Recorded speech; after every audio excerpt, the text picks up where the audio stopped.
Right, afternoon, everybody. It's the afternoon after the night before. It's not the morning. It feels like it to me, though. It probably does to Liam as well, actually, to be fair. Apologies, hold my hands up. And Liam can actually shift a bit of the blame as well, because he did the same. Jay held the fort, but no live watch-alongs last night. I got drawn into a few too many drinks yesterday afternoon, as did Liam, which he'll probably explain in a second. Woke up on my sofa at 5 a.m. this morning, having missed all the fights. But anyway, caught up, Liam. We're here. 2-0 to Mikaela Mayer over Sandy Ryan. Went pretty much, I mean, not to big myself up, but I need a bit of a helping hand this morning. Went pretty much as I thought it would, to be honest. I thought, you know, Mikaela did what she needed to do. I think Sandy a little bit emotionally invested again. I think you saw that in the post-fight interview and all that thing. But I think she needs to move up to 154 personally. But yeah, she needs to just put this Mikaela Mayer chapter in her career behind her now. I think, mate, safe to say, disappointing night for her, actually. Yeah, look, I mean, firstly, I've done similar to Sam, up to the pub with my old man, sort of escalated into few too many drinks. So I woke up at 6:30 this morning, and actually seeing your message, mate, made me feel a little bit better about missing it myself. But it's an interesting one looking back on this fight, because after 4 rounds, I had it 2-2. I'll be completely honest. After 4 rounds, I had it 2-2. Thought Mikaela looked like she was more assertive in the fight, but Sandy was doing enough to nick a couple of early rounds. And then 5, 6, 7 all went to Mikaela Mayer pretty handily. She absolutely dominated Sandy in that middle period. And also, she had 4 minutes to work with that really bad cut that Mikaela had over her left eye, and she just didn't seem to attack it enough. It was almost as if by the time she got to 9 and 10, she had nothing left. It's almost as if her heart wasn't in it, if that makes sense. Look, Mikaela Mayer is an outstanding boxer, as we said, from her Olympic pedigree, and similar to you, mate, I thought she'd be able to outbox Sandy Ryan and win it on points, and that's how it transpired. I had it 97-93. I think that's a fair enough scorecard. That's how the judges had it. For Sandy, I move up in weights needed, and coming back home's needed. She needs to get in a UK gym with a UK trainer, someone like Shane McGuigan, Ben Davidson, even McNally. Good shout. Get a training alongside Caroline. Yeah, mate, she needs to come back home. For whatever reason, this American move of hers hasn't worked out, and even if she won last night, I didn't agree. I had questions about the corner work during the fight, and I'd be saying similar if she won. For me, a move up in weight, a move back home, a new team, and that's what's going to get the best out of her up at 154. For Mikaela Mayer, there's only one fight. It's Lauren Price. Yeah. And Lauren Price has done an interview on Sky earlier on. I've seen a little clip of it, and she's happy to go to America. She's happy for Mikaela to come over here. Look, that fight's going to get made. It's not going to, if it doesn't happen, it won't be because Lauren Price doesn't want it. I don't think Mr. Shalom would allow it in America, to be fair. Big up Mickey as well. Hope you're well, Luca and Mickey. We were laughing about Billy Bless the other day, a meltdown on Twitter, meltdown on IFL as well, about Eddie Hearn to Andy. I saw him saying, ask him when you see him, ask him. And then Eddie was like, he wasn't allowed to be in the dressing room because Lewis was getting stitched up. They wouldn't let me in. So anyway, look, Billy loves it. Disappointing for Sandy. Mikaela, look, I think the Price fight's a tough fight for Mikaela. It's all about styles, isn't it? Sandy's there. You know, I think she even said last night she kind of got drawn into that kind of a fight again. It happened in New York. It happened again last night in Vegas. It just seems to be that Mikaela Mayer is just a little bit better than her in that kind of fight. And like I said, and like you said as well in the week, she had that emotional investment into the fight. That just didn't help. She's standing there to have a fight, but Mayer's a little bit, you know, she's quick, she's long, you know, she's a good boxer, to be fair. I think she's actually underrated based on a couple of the, you know, she had those defeats to Baumgardner and Jonas, which I thought she definitely won the Jonas fight. She beat Jonas. So look, her against Price is the only fight now. I don't think Shalom allows that to happen in America, personally. But look, she's getting good traction from top rank. Bud was there, Shakur was there, supporting her. Bob Arams, you know, led a main event over Brian Norman Jr., who holds, you know, the same belt in one of the marquee, it's not a marquee division anymore, but it certainly has been over the last 10, 15 years, the men's welterweight division. So maybe he's got a bit of stock in her. Maybe they will pay to get Price over, but I can't see Shalom allowing that to happen personally. I mean, Mikaela Mayer is employed by Top Rank as a commentator and an analyst, so she has the Top Rank link. We all know when she retires, she'll slide in, similar to what Tasha's going to do with Sky. She's going to slide into that role. So it's not surprising the fact that it was main event and that Top Rank went as high as they did. I mean, Eddie said that the purse bid put in by Top Rank for this rematch was something he wouldn't have even done for a 2-belt unification. He said it was just phenomenally large, and there was no way that Matchroom were ever going to go near it. So that's fair enough. Yeah, look, Lauren Price is a nightmare for anyone at 147 and 154. That's my humble opinion. I just think her style, her movement, the way she's growing as a professional, she's an absolute nightmare. She would be a big favourite for me going in against Mikaela Mayer. Yeah, I think her style would be difficult for Mikaela Mayer, to be fair. I do. It's all about the styles. Mate, I think it would be similar to the Tasha fight. Let's not forget that Mikaela is a natural 130, 135er, exactly the same as Tasha Jonas. Lauren Price used her size perfectly to bully Tasha, didn't she, at the start of the month? Yeah. I can see Lauren doing very similar with Mikaela. It will be a great fight. I hope we get it because a unified champion for either one of those girls, both their careers deserve it.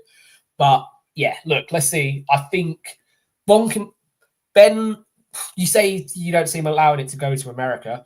Look, if the money's put up, I'm sure he would, because if the money's put up, it's a business, isn't it? But Lauren Price's star is flying high at the moment, so I'm sure he sees commercially boxing needs stars. Letting her go over to America wouldn't be such a bad thing. I just think that Bob Arum, I don't expect him to. He doesn't need the fight like Shalom probably needs it. That's my kind of, he's desperate for headline fights on Sky. Look, let's be honest, Callum Simpson's headlined a few this year.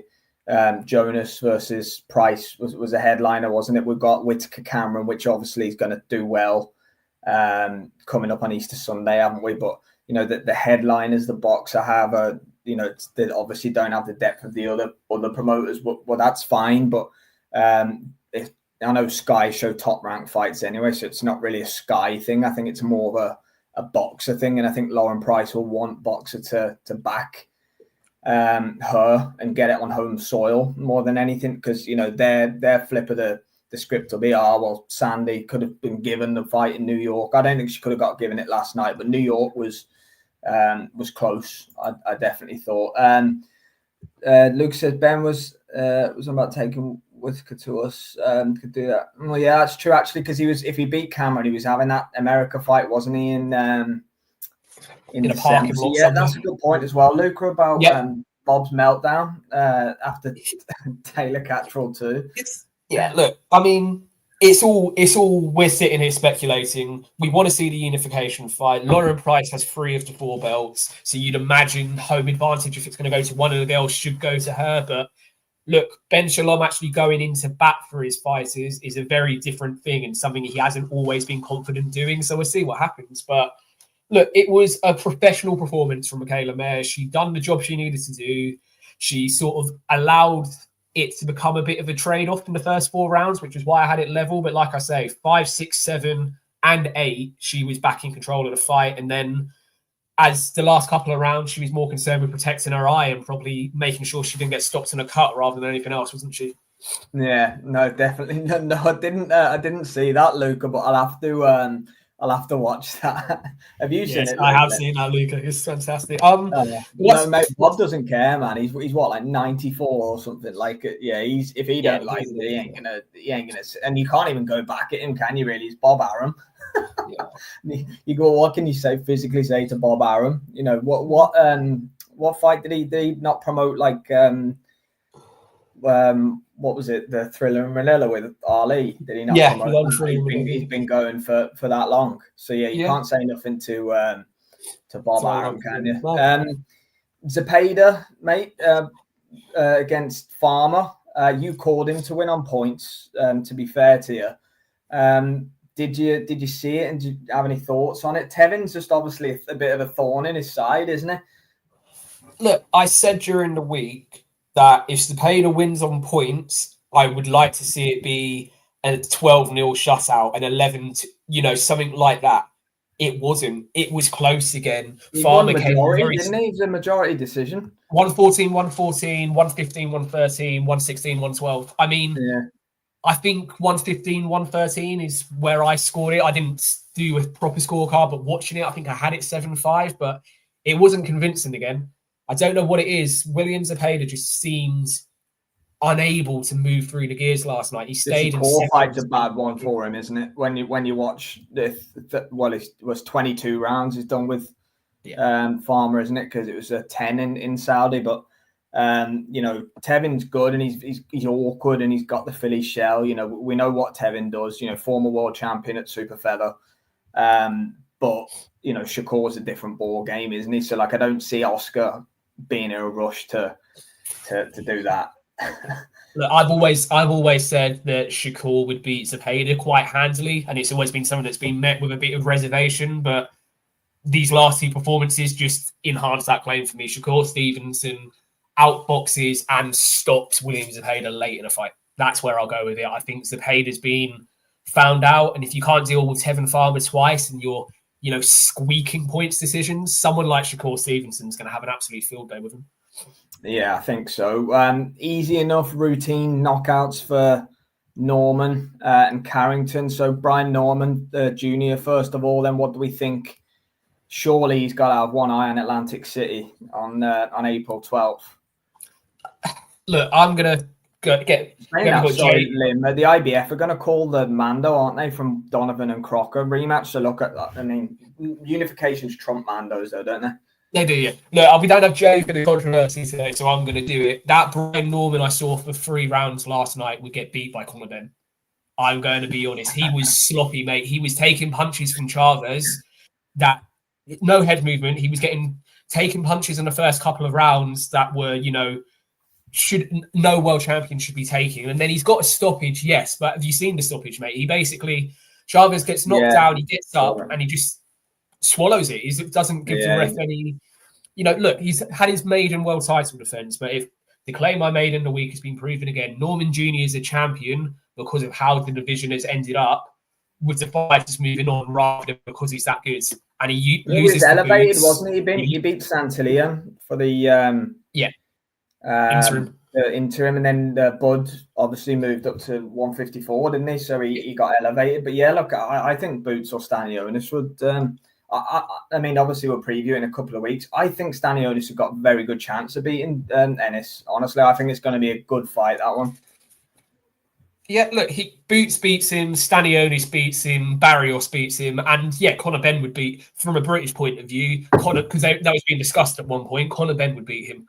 That's where I think he's at. He's one of those fighters that's very much benefited from Crawford, Madrimov, Ortiz, all going up to 154. Well, perhaps that's why they didn't do the Boots unification then, because they wanted to milk out the paydays for a little bit longer. That's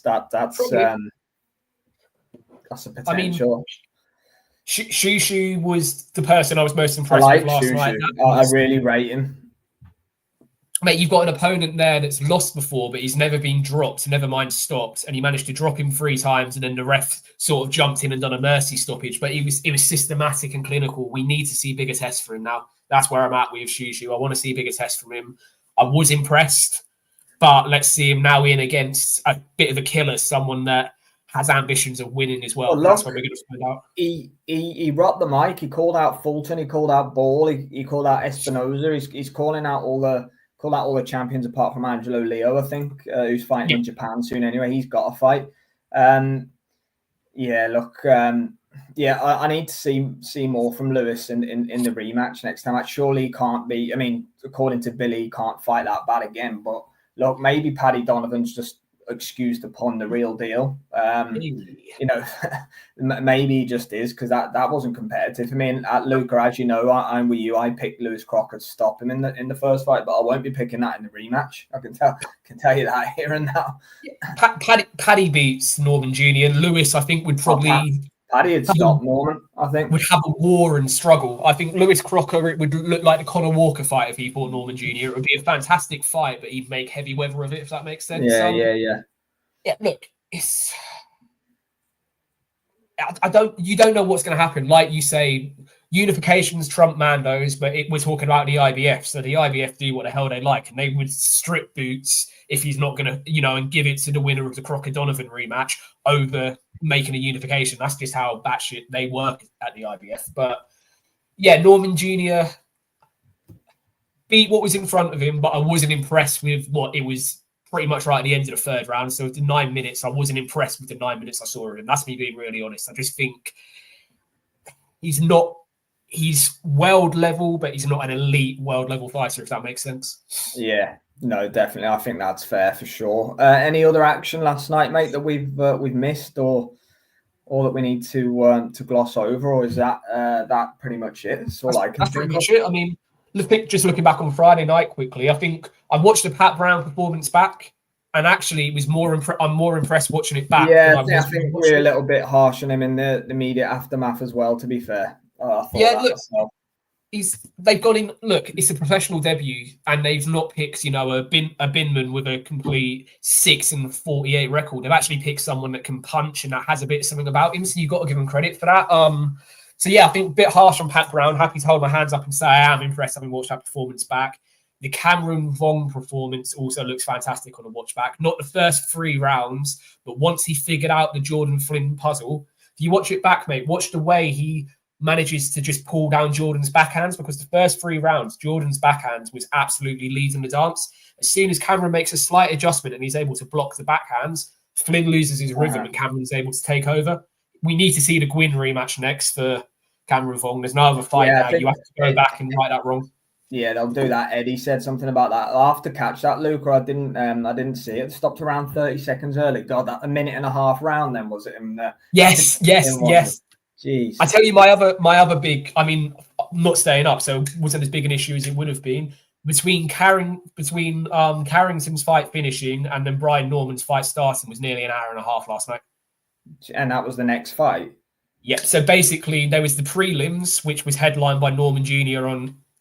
headlined by Carrington on ESPN Plus, and then the main broadcast was only 2 fights. It was Mayer and Ryan, and then Norman and Chavez. But there was an hour and a half between it because in America, because of college football, college football basically held up the boxing. Yes. Crawford Brook, remember the Crawford Brook fight during COVID when we were waiting ages? It was a similar situation, but there was an hour and a half without any action last night. Ridiculous. Just looking at into next week, we'll probably have to do a couple of days of predictions, because you've got Joyce Hergovich, Adelaide, TKV, Shakan Pitters on Friday, GBM, Janibek's fighting next weekend, Tim Zhu's fighting next weekend. So plenty of boxing on. Abdullah Mason returns on the Torres against Vianello card in Vegas as well. So plenty Murphy in the UFC as well. Josh Emmett, Lerone Murphy as well. Look, we said, haven't we? And we're not gonna be downers again, but we just needed to get March out of the way. We need to get over the hump of March, because, like you say, mate, there is so much action. We're going to bounce in from the DAZN cards. Pretty much looking at it, Tim Zhu's going to be in and around midnight, 1 a.m. straight into Tim Zhu pretty much after that DAZN card, and then you've got the ESPN card with Torres as well. So action's heating up. Fight Torres against Guido. I think that'll be a good one. Janibek will be on early in the before the main card probably of Adelaide. So probably try and watch that. He's facing undefeated Frenchman, I think, if I remember off the top of my head. So. Always good to see Janibek. Actually, plenty going on this week, mate. So we'll probably have to separate the predictions, I would say, because there's a couple that we should probably cover there. Spencer and Sue, I think, could steal the show this week. I think that could be a banging fight, honestly. I think Joyce Hergovich will be good as well, to be fair. Joyce Hergovich is going to be who's got more left, who lands That'll first. Be Luca's favourite. That'll be proper Weatherspoon's job, that'll be, I reckon. That's like Yates's, yeah. And look, the Torres fight, if his opponent, who I know who he is, I've just forgotten his name. Guido Vinello. Yeah, Vinello. If Vinello turns up like he did Arslan Makhmudov. If he turns up like he did against Makhmudov, Torres is in trouble, because we've seen Torres is susceptible when someone sits on him. Vinello. Yeah, he's that'll be a good fight. I don't know if I'll stay up for it because it's in Vegas, but mate, by the time we've done Janibek, the zone card, Tim Zhu, if it is around midnight 1 a.m, I'm crashing, mate. Obviously. I mean, Cornwall's hoping Wi-Fi holds up. Yeah, I think so as well. I don't think you're wrong there, mate. I agree. Yeah, definitely. Yeah, but no, we're only coming on to give a quick 20-minute wrap as we didn't get on last night, so we're bang on time. Thanks to Liam as always for hopping on and joining me. JFT's not been too well today, but he'll be back in the week. Don't worry about that. Thanks to Luca and Mickey for the interaction as always. We'll probably be back tomorrow night. To be fair, we'll start with Joyce and Adelaide and a couple of the main event predictions. Maybe Shakan because he's fighting on Friday, isn't he, on GBN? So Friday actually night, a bit of boxing tonight. You know where that top tier card's on. Yeah, your call. Starts at 5, mate. It'll be another early one. Yeah, Keevan's the co-main, I think. So it won't be. Well, I probably won't watch it. In fairness, I'm not going to sit here and lie. But just if anyone does want to watch anything, it is on later on tonight. So yeah, we'll see you in the week. Take care, everybody, and have a good Sunday. Cheers, everyone.